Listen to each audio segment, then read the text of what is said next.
보시면 그 서론 부분 같이 읽어볼까요? 야곱과 함께 애굽에 내려간 이스라엘 사람들은 불과 70명이었으나 430년이 흐른 후 200만이 넘는 큰 민족으로 번성하였다. 출애굽기는 크게 두 개의 주요 부분으로 나누어진다. 애굽의 노예 상태에서 구원받은 부분과 시내산에서 하나님의 계시를 받은 부분이다.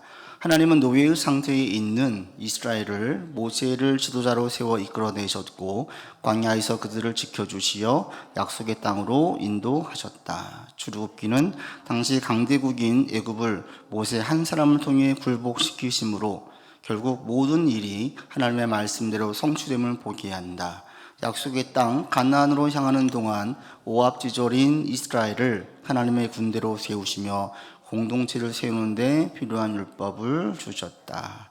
이 출애굽기의 말씀이 레위기, 민수기, 신명기까지 쭉 이어지죠. 그래서 창세기부터 신명기까지를 모세 오경이라고 이야기하고, 출애굽기는 출애굽한 내용이고, 레위기는 제사에 대한 내용이고, 민수기는 출애굽해서 광야 가운데 있었던 인구조사, 민수기가 영어로 넘버스거든요. 수예요, 수. 그래서 백성들이 광야 시기 가운데 1차 인구조사와 2차 인구조사를 통해서 백성들이 얼마나 되는지, 그건 뭐냐면 집도 없고 농사를 짓지도 않는데 하나님께서 그들로 굶주리지 않게 하시고 죽지 않게 하시는 것을 통해서 그 민족이 줄어들지 않는 걸 볼 수 있어요. 여기에서 광야에서 도우신 하나님을 보게 하고, 신명기는 모세의 설교예요. 1세대가 죽고 2세대 이후의 사람들에게 가나안 땅을 목전에 두고 모세는 들어가지 못하잖아요. 그때 모세가 1세대가 다 죽었어요. 여호수아 갈렙 빼고 전부 다 죽었어요. 40세 이상 다 죽고 이제 그 이후에 젊은 사람들만 있으니까 그들에게 회상하면서 두 번째 설교를 해요. 그게 신명기입니다. 설교를 해서 너희가 약속의 땅에 들어가서 이렇게 살아라, 이런 내용이 담겨져 있는 게 신명기 내용이 됩니다. 오늘은 애굽을 탈출하는 내용으로 구성되어 있지요. 저자는 모세이고 기록 연대는 BC 1446년경, 1400년경으로 되어지고요. 출애굽기를 보게 되어지면 크게 두 개로 나누어진다고 그랬죠. 하나는 노예 상태에 있는 이스라엘, 또 하나는 출애굽해서 노예에서 벗어난 이스라엘의 내용으로 볼 수 있어요.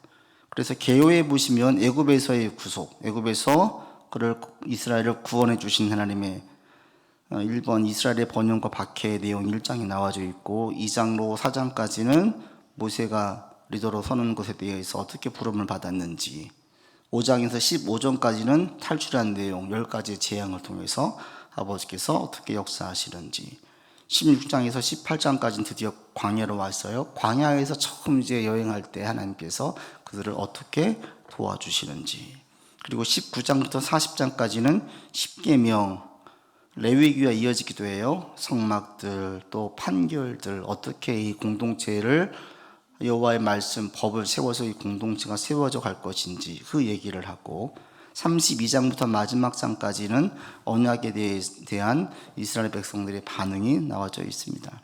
차례를 보시면 총 12과 이렇게 구성되어서 나갈 겁니다. 그래서 오늘은 압제받는 이스라엘과 모세, 이 부분에 대해서 1장과 2장이 나눠져 있는데 오늘은 1장만 가지고 함께 나누겠습니다. 문제 보시죠. 뒷면에 보시면 문제 같이 보겠습니다. 먼저 압제받는 이스라엘, 이 창세기와 출애굽기의 그 사이 인터벌이 한 430년이에요. 그래서 우리가 읽지 않았지만 1장에 보시면 5절에 야곱의 허리에서 나온 사람이 70명이다. 총 74명이 이제 이 이집트에 정착을 했어요. 그리고 8절에 보시면 요셉을 알지 못하는 새 왕으로 나와져 있죠. 이게 이 고대 이집트의 그 역사를 보면 힉소스 민족이라고 이집트 내에 있었던, 이집트에 거주하고 있는 사람들이 계속 왕조를 이어간 게 아니라 이집트 북동쪽에 있는 외부에서 침략을 해가지고 이집트를 잠깐 동안 통치했던 시기가 있었어요. 그게 힉소스 시기라고 해요. 힉소스 왕조 시기인데, 이때에 거기에 있는 본토 사람들만 다 쓴 게 아니라 주변의 많은 이주민들, 주변의 많은 이민족 사람들도 함께 등용을 해가지고 그 나라가 세운 거예요. 그러다 보니까 요셉도 유대인임에도 불구하고 글을 쓰는데 등용하는데 어려움이 없었어요. 그래서 글을 썼다가 힉소스 민족이 끝나고 이제 그 본토에 있는 사람 다시 정권을 잡자 중심의 사람들을 본토 사람들로만 중심으로 왕조를 꾸민 거예요. 왕국을 만든 거죠. 그러다 보니까 자연스럽게 요셉과 같은 이민족의 사람들은 다시 다 밀려나기 시작했어요. 그리고 430년이 지난 이후에 이스라엘은 노예가 된 거죠. 노예의 신분으로 있었고 이 당시 200만 명이 이상 있었고 그리고 이들이 거했던 땅은 요셉이 이야기해서 고생 땅이라고 이집트 본토 사람들과 좀 거리가 있는 곳에 살았었죠. 그런 가운데 이제 8절로 이어지는 걸 보면 되겠습니다. 그래서 74명의 사람들이 200만 명 이상으로 이것은 우리가 창세기를 쭉 공부해 왔는데 아브라함에게 말씀하셨던 그 말씀 하늘에 있는 별들을 셀 수 있나 보라 그 말씀들이 그대로 성취되어지죠. 처음엔 더디 가는 것 같고 천천히 가는 것 같고 심지어는 안 가는 것 같아요. 움직이지 않는 것 같은데 시간이 흘러가고 나면 반드시 여호와의 말씀대로 되더라. 이 오늘 본문도 출애굽기도 전체도 보면 결국 이런 내용이에요. 결국은 여호와의 말씀대로 돼요. 이 역사는 어떻게 흘러갑니까? 아버지 말씀 속에서 흘러가지 말씀을 벗어날 수가 없습니다. 1번 봅시다. 애굽에서 야곱의 후손들은 어떤 생활을 하고 있었습니까? 7절 보십시오. 7절 같이 읽겠습니다. 이스라엘 자손은 생육하고 불어나 번성하고 매우 강하여 온 땅에 가득하게 되었더라. 이게 누구한테 말씀이에요? 처음에 아담에게 했던 말씀이에요. 창세기. 아담에게, 그리고 아브라함에게, 이삭에게, 야곱에게, 그리고 12아들에게, 그리고 이제 200만 명이 되는 이 사람들에게 그대로 다 임한 거예요. 그러니까 말씀이 변함이 없어요. 생육하고 번성하라, 땅에 충만해라. 창세기 했던 말씀이 그대로 가요. 세대는 변하고 사람들은 변하지만 여호와의 말씀은 영영이 서리라. 그 말씀이 서는 거예요. 그래서 우리가 이 땅을 떠나갈 때까지 말씀을 기초 삼고 살면 절대 망하지 않습니다. 결국은 말씀이 성리되는 것을 보고 여러분이 그것을 기도의 제목으로 삼고 나가면 하나님께서 도우세요. 역사를 일으키세요. 그래서 말씀이 살아있으면 증거하게 만들어 주십니다. 이런 산 증인들이 다 줄 수 있기를 바랍니다. 그래서 생육하고 번성했어요. 그러자 8절에 요셉을 알지 못하는 새 왕은 이게 근심이 된 거죠. 왜 근심이 되겠습니까? 그들이 이제 너무나 많아지면 수적으로 많아지면 전쟁이 일어날 때 10절에 보시면 우리의 대적과 앞에서 우리를 치고 그리고 이 땅에서 나갈까 이들의 노동력이 만만치 않았거든요. 이 수가 더 많아지면 이제는 통제가 안 될 것 같으니까 이걸 염려하는 거예요. 그래서 이들이 염려했던 것은 3번에 보시면 이 백성들이 너무나 많아지면 문제가 있다 해서 그들을 이제 억압하기 시작하는 거죠. 2번 보시면 이스라엘 자손이 크게 번성하였다는 사실을 통해서 우리에게 알 수 있는 게 무엇입니까? 제가 지금 말씀을 드렸는데 그래도 한번 보실까요? 창세기 12장 2절 같이 읽으면서 넘어가겠습니다. 창세기 12장 2절 합독합니다. 내가 너로 큰 민족을 이루고 내게 복을 주어 너의 이름을 창대하게 하리니 너는 복이 될지라. 이렇게 얘기했죠. 그런데 더디 진행되어지죠. 그러나 결국에는 이 말씀대로 되는 것을 볼 수 있습니다. 넘어가겠습니다. 4번 이스라엘을 탄압하는 첫 번째 방법은 무엇입니까? 그들을 어떻게 탄압합니까? 11절에 보시면 이들을 탄압하는 방법이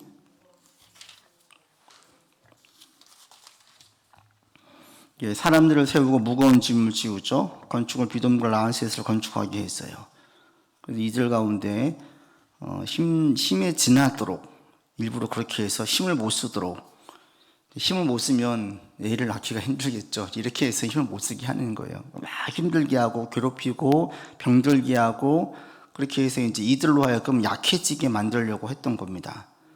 그리고 또 두 번째 15절과 16절 어떤 일을 또 해요? 보시면 아기가 태어날 때 히브리 산파 십부라라는 사람과 부하라는 사람에게 말해서 아들이거든 그를 죽이고 딸이거든 살려라 이렇게 해서 그들이 힘을 못 쓰게 만들려고 했던 거죠. 근데 이렇게 했을 때에 결과는 어떻게 됩니까? 6번에 학대를 받을수록 12절에 보시면 더 번성해져 가요. 그죠? 학대를 받을수록 더욱 번성해져 갔어요. 또 산파도 어떻게 합니까? 그들이 이 얘기하기를 우리가 가기 전에 애를 낳습니다 라고 얘기를 해서 거짓을 말하는 거죠. 아이를 죽일 수 없는 거죠. 이제 모세가 태어난 그 직전까지의 내용인데 오늘 우리가 한 가지만 좀 살펴보고 오늘은 마치려고 합니다. 그것은 바로 이 히브리 여인들의 모습인데 산파가 바로 이게 말하지요. 히브리 여인은 애굽 여인과 같지 않아 가지고 19절에 보시면 우리가 가기 전에 이미 애를 낳습니다. 가기 전에 너무 애가 그 여인들이 건강해가지고 쑥쑥 애를 잘 낳더라. 그래서 우리가 못 죽였다. 이렇게 얘기를 해요. 그러니까 나중에는 이제 바로가 남자면 다 죽이고 이렇게 얘기를 해서 모세를 나일강에 띄우는 일이 이 장으로 이어지는 거예요. 여기서 우리가 한번 생각해 볼게 7번인데요. 산파들은 바로 왕으로부터 아주 난처한 명령을 받죠. 여러분이 만약에 산파의 위치에 있다면 어떻게 행동을 할 것 같습니까? 여러분 어떻게 하겠어요? 이 여인처럼 말하겠습니까? 아니면 죽이겠습니까? 안 죽이면 자기가 죽잖아요. 여인이 이렇게 이 산파들이 거짓을 말했을 때에 그게 발각되어도 죽어요. 그런데 이 본문에 보시면 산파들이 왜 이렇게 했다고 나와져 있어요? 8번에 보시면 산파들은 하나님을 경외하는 사람들이었다라고 얘기하고 있습니다. 하나님을 두려워했어요. 생명을 경시하지 않고 함부로 하지 않았어요. 오늘 새벽에도 말씀을 드렸지만 자기의 목숨을 쉽게 끊는 그런 풍조가 우리 가운데 만연해서는 안 되는데 안타깝게도 우리 한국 사회는 지금 자살률이 매우 높아요. OECD 국가 가운데 첫 번째예요. 그러니까 이것은 대단히 성경적으로도 또 우리 기독교인들이 일으켜서 새롭게 일으켜야 될 게 생명을 경시하지 않는, 스스로 목숨을 끊지 않는, 끊을 수 없는, 우리가 목숨을 끊을 자격이 없어요. 차라리 너무 못 살겠으면 죽여달라고 해요. 하나님한테 저 죽여주세요. 차라리 이렇게 해야 되지 스스로 목숨을 끊고 또 그것이 미화되어지고 그걸 같이 동경하고 연예인들의 그런 연탄을 피워놓고 죽는 그런 일들을 통해 가지고 미화되어지고 이런 모습들은 우리 가운데 만연되어지면 절대 안 되는 겁니다. 이게 지금 하나님의 뜻과 완전히 위배되어 있는 거예요.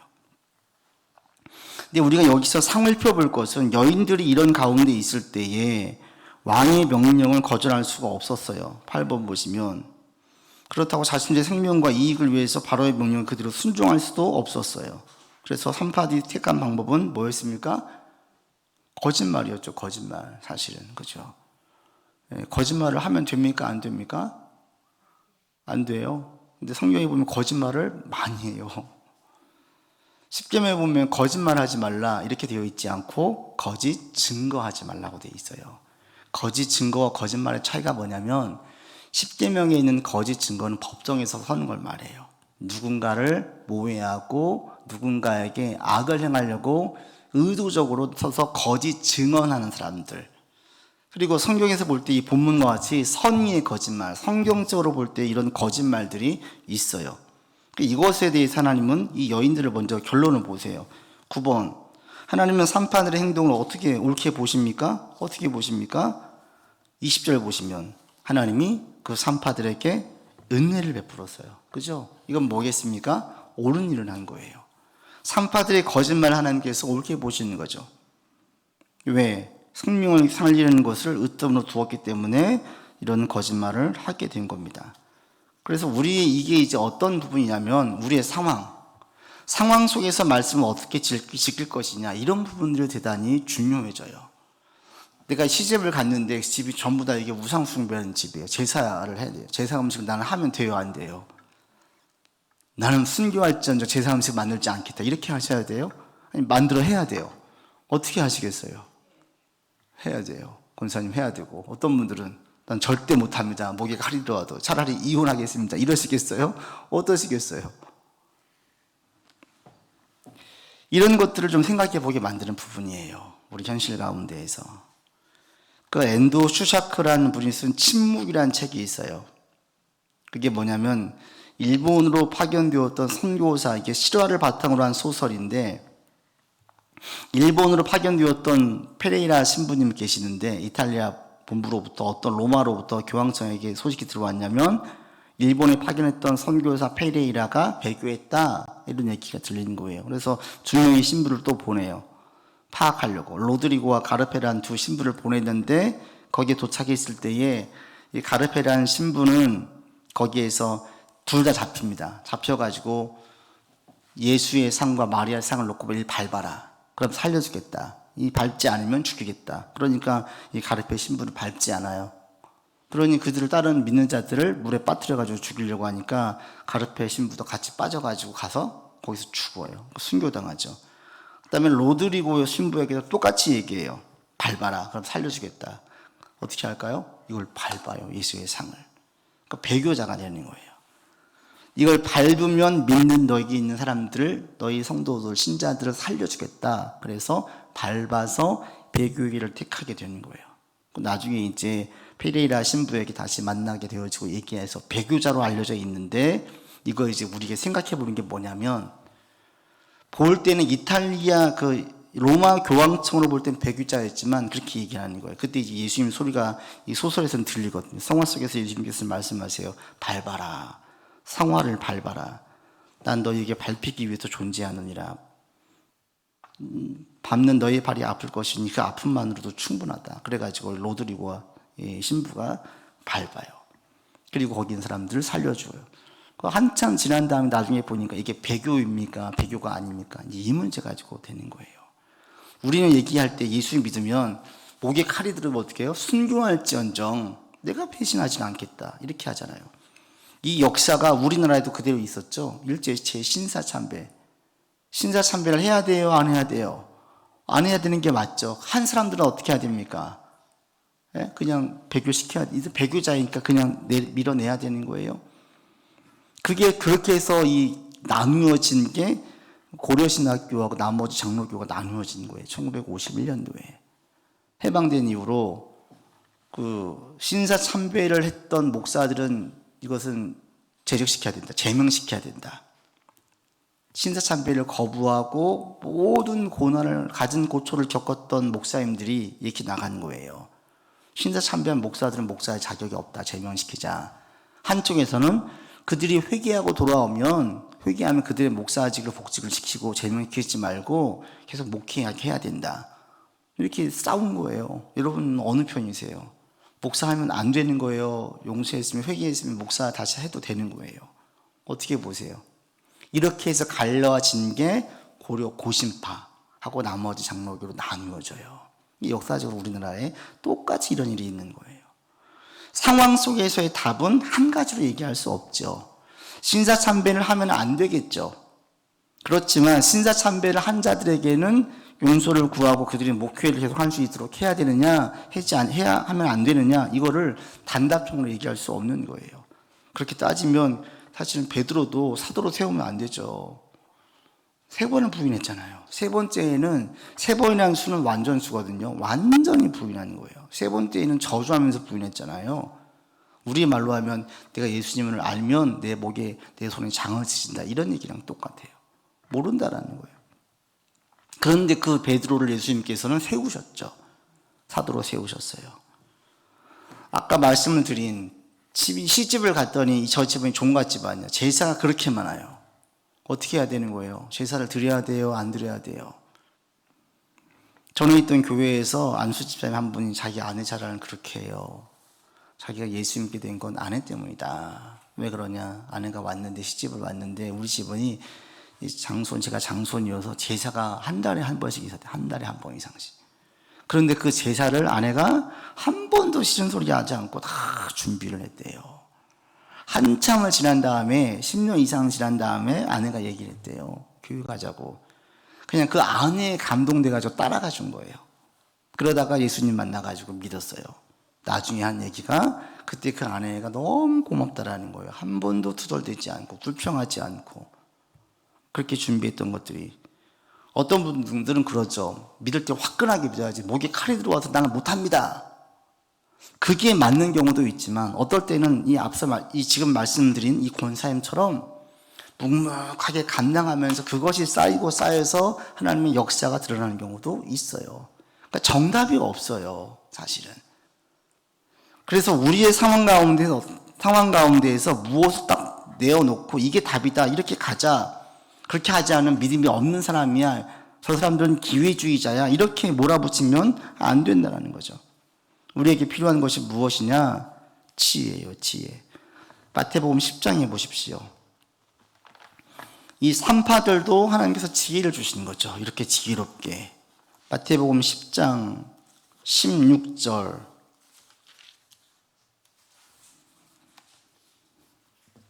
마태복음 10장 16절 같이 봉독합니다. 보라, 내가 너희를 보냄이 양을 이리 가운데로 보냄과 같도다. 그러므로 너희는 뱀같이 지혜롭고 비둘기같이 순결하라. 세상에서 우리에게 필요한 게 두 가지가 있어요. 한 가지는 뭐예요? 지혜. 근데 지혜의 비유를 뱀같이 얘기하고 있어요. 뱀은 부정한 거고 사단이잖아요. 청세기 아담과 하와를 넘어뜨리게 만들었던 게 뱀이었어요. 그런데 이걸 지혜로 얘기를 하고 있어요. 또 한 가지는 비둘기같이 순결해라. 이 지혜와 순결을 같이 가지고 가야 되는 거예요. 여러분들 가운데 이런 지혜와 순결이 함께 있기를 바랍니다. 이걸 가지고 세상에서 나가야 되는 것이지 순결함만 가지고 나가면 그냥 당해요. 지혜만 가지고 나가면 변질될 수 있어요. 그래서 예수님께서 말씀하실 때 지혜와 순결을 함께 가지고 나가야 되는 거예요. 왜 뱀과 같습니까? 뱀이 여인에게 먼저 떠봤어요. 여부에게 여호와의 말씀을 잘 아는지 모르는지 슬쩍 떠봤어요. 몰라요. 그러니까 그걸 집중적으로 집요하게 파고들어요. 현실과 상황을 제대로 이해하고 파악해서 거기에 맞게 분별하고 거기에 맞게 적용하는 것이 이게 지혜입니다. 여러분에게 그런 지혜가 있어야 돼요. 그래서 일이 벌어져도 어떤 사람에게 A하는 제시했을 때 이게 정답인데 이 B라는 사람에게는 똑같은 안을 제시하면 이것이 안 맞는 경우가 있어요. 기질 따라, 상황 따라, 믿음의 정도에 따라 다 달라요. 그래서 우리가 이럴 때, 일을 진행할 때 지혜가 절대로 필요합니다. 여러분에게 이런 하나님의 지혜가 있기를 바라고 또 이런 순결함이 있기를 바랍니다. 이게 우리가 세상을 살아나갈 때 꼭 필요한 거예요. 신앙도 잃지 않으면서 하나님의 영광을 가리지 않는 거. 여호와의 말씀을 어기지 않으면서도 세상에서 덕을 받고 덕스럽고 또 칭송받을 수 있는 것. 이런 지혜로운 여러분들이 되기를 바랍니다. 그래서 이 산파들에 대한 얘기를 할 때에 이 산파들에 대한 거짓말을 하나님은 오히려 신앙 있는 사람의 모습으로 보이시고 그들에게 은혜를 베푸시는 걸 볼 수 있어요. 그래서 21절에 보시면 출애굽기 1장 21절에 보시면 그 산파들은 하나님을 경유하였으므로 하나님이 그들의 집안을 흥왕하게 하신지라 이렇게 말씀하고 있습니다. 우리에게 이런 지혜가 있기를 또 순결함이 있기를 그래서 주님의 지키심과 보호하심과 이끄심의 역사들이 우리 가운데 계속 있기를 바랍니다. 같이 기도합시다. 하나님의 지혜를 구하는 기도를 함께 드리겠습니다. 하나님, 우리에게 주어진 상황에서 우리가 어떻게 말하고 또 어떻게 행동하고 또 우리의 삶에 있는 문제들을 어떻게 내가 해결해야 될지, 특별히 우리 가정 가운데 자녀들이 많이 있는데 자녀들을 대할 때 내가 어떻게 해야 될지, 또 우리가 어떤 일을 하고 있다면 그 일들을 내가 어떻게 해야 될지 주님의 지혜를 구하고 순결을 구하면서 이 시간 주님께서 도와주시기를 같이 기도합시다. 아버지 하나님, 하나님의 지혜와 하나님의 순결함이 우리 가운데 있기를 간절히 원합니다.